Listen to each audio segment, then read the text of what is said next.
Can you see me waving? Can you hear me?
There we go. All right. Everyone can hear me all right? Yes?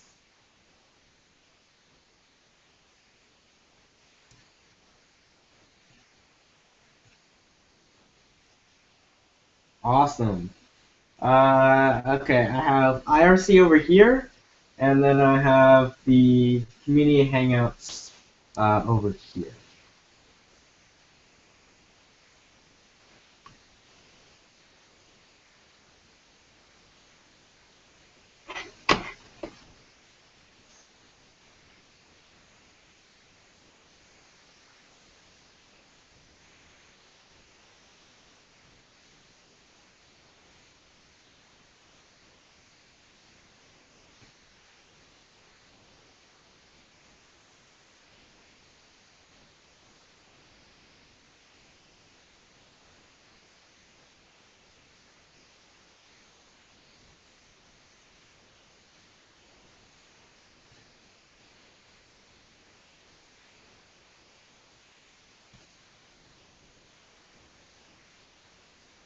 All right, so it looks like there's a solid lag here. Let me time this just so I know how much it is. And we might switch over channels to another one, but let's start with this one for now and see where it goes. So probably going to be mostly wanting to take questions from IRC, and then we'll try out some of these Google Hangouts Q&A features as well. So this is the first time doing this, so we're learning, trying to figure this out. So let me time the lag, and then we'll go ahead and just start talking.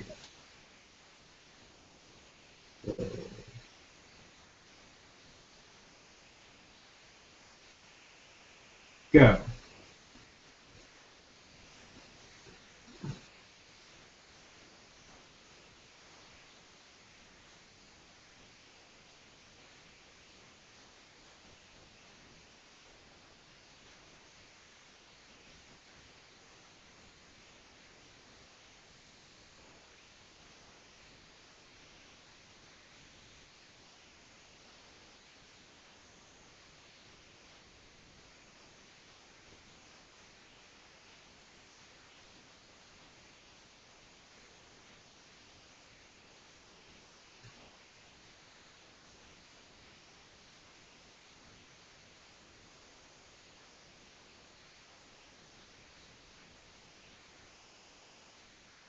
All right, so it looks like we have a solid. I don't know if you can see there. That's backwards. 50 seconds of lag.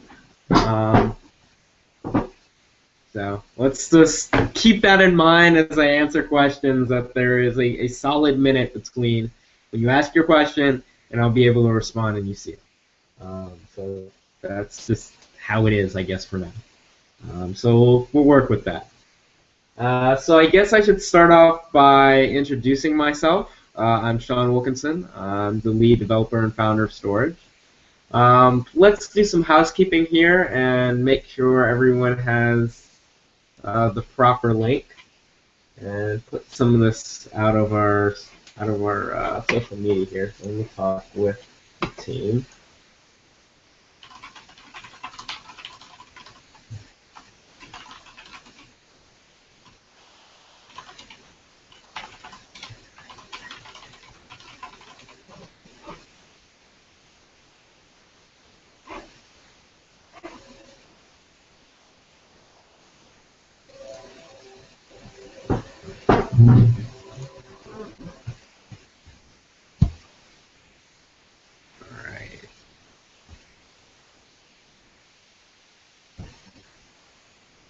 All right.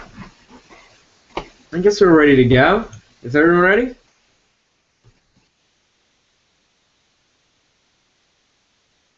All right, we have about 50 people in RC. About 9 people watching. Face link again.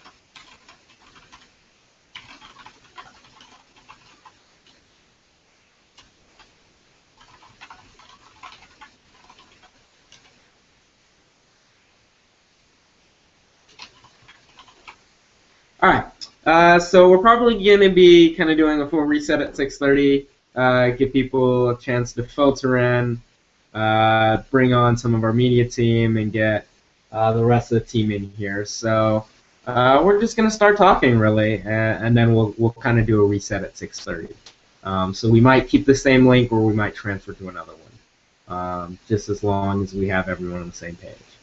So like I said before, I'm Sean Wilkinson. I'm the lead developer and founder of Storj. We have a pretty large team apart from myself. I believe we have about 22 active participants. That's anywhere from code to design to the back-end apps. Plenty of people working and helping out. A little about me. I'm recently graduated computer scientist from Morehouse College. I'm here in Atlanta, down with BitPay and Bitcoin Magazine and CampEX and all the other fun Bitcoin companies. I got involved in Bitcoin about 2 years ago, starting out mining in about 2012. That was a fun time when you could make a half a Bitcoin a day off of a tiny little GPU. And I miss those days, and I wish I hadn't turned my GPU off, but it made my room too hot. So one of my bigger mistakes in my life. So I got started in 2012, took a little bit of a break, and then said, hey, wow, Bitcoin is something really to look into as it kind of took off. So from there, I got to really dive down into Bitcoin development. Made a few edge contributions to Bitcoin Core, got involved in PureCoin, PrimeCoin, did some freelancing and worked with Invictus, also known as BitShares, for a little while. So just kind of gaining all this experience in Bitcoin and crypto technologies, and that all kind of led to my experiences and the ideas behind Storj. So I think it'd probably be best based on what is this? Puri Bell said in the IRC chat. A lot of people are already familiar with MadeSafe. And so I think there's some time we're going to have to take to talk about that and see where they differ, how they're similar, how they align. This is something that I'm going to address again, probably after 6:30. I don't think any of this right here is being recorded. But in regards to MadeSafe and Storj, so I'm assuming since you're on this chat, you know a little bit about Storj. So essentially, the idea behind Storj is that you have a decentralized cloud system that's completely managed and controlled and built by the users. And to do that, everything's encrypted end to end, and we use a blockchain on the back end for the rewards, and also as part of the system. So it functions almost like maybe a Dropbox, a mix between Dropbox and BitTorrent, where we're using these peer-to-peer technologies. We're also using these Bitcoin technologies, but we're building applications that you're used to, like Dropbox or Google Drive, where you're able to have your files on this network and sync it across computers and use it. But we do it in a way that is secure and not relying on one company or one service to do so. So the other part of that is you have people who are using the space in an application to store their files. So we understand that. The other part of that, I think, that people find a lot pretty exciting is the fact that you can take your extra storage space and sell it to this network. So you have some extra storage space on your hard drive, or maybe you plug in a few external drives. Someone on the other end of the internet needs to store some video files or something, so they can store it on your hard drive, but they get encrypted bits, so they don't get like the full file that they can access. No, they just get encrypted bits of the file. So all the ownership and whatnot retains to you, all the control retains to you, but there is that cool reward mechanism where you can actually be earning money from your extra hard drive space that you're not using. It's analogous to mining and whatnot. So essentially, that's really like two parts of it. So decentralized file storage network that's encrypted, and then selling your storage space to this network to maintain it. And so a lot of people know a little bit about MadeSafe already. So we've had some interesting conversations with them because when we're actually doing our due diligence and finding out things about the system and this whole idea of decentralized storage, we were working with the Bit Angels, and they actually kind of happened upon MadeSafe, and that's when they brought them into the crypto community and Bitcoin and whatnot. So we've been talking to them from the very, very beginning. So I think the mistake that a lot of people see when they see MadeSafe and Storj, they say, okay, MadeSafe is also working on this decentralized cloud storage stuff. They also have this user sell their hard drive space to this platform. And so they think of Storj and MadeSafe as competitors, and that can be farthest from the truth. So one of the key things about Storj is that we build both apps and the underlying algorithms to make this work. So in terms of that, we have another system like MadeSafe or whatnot. That's great, because that's just something that another algorithm or another way of storing files that we can just plug into our front end, plug into one of our applications. And so the users get the benefit of both, and both might have different speeds or different use cases, different costs. And we simply want to build applications that are flexible and decentralized storage platform, but we're also looking at some of these other systems that are simply taking a different technical approach to doing this. And so at the end of the day, there's going to be benefits and detriments to each one. So if we can just include those in one application, I think that works out to the benefit of the users and to us and everyone out there. Just give you more options. So let's see. right here. We can get a call from one of the other people on the team.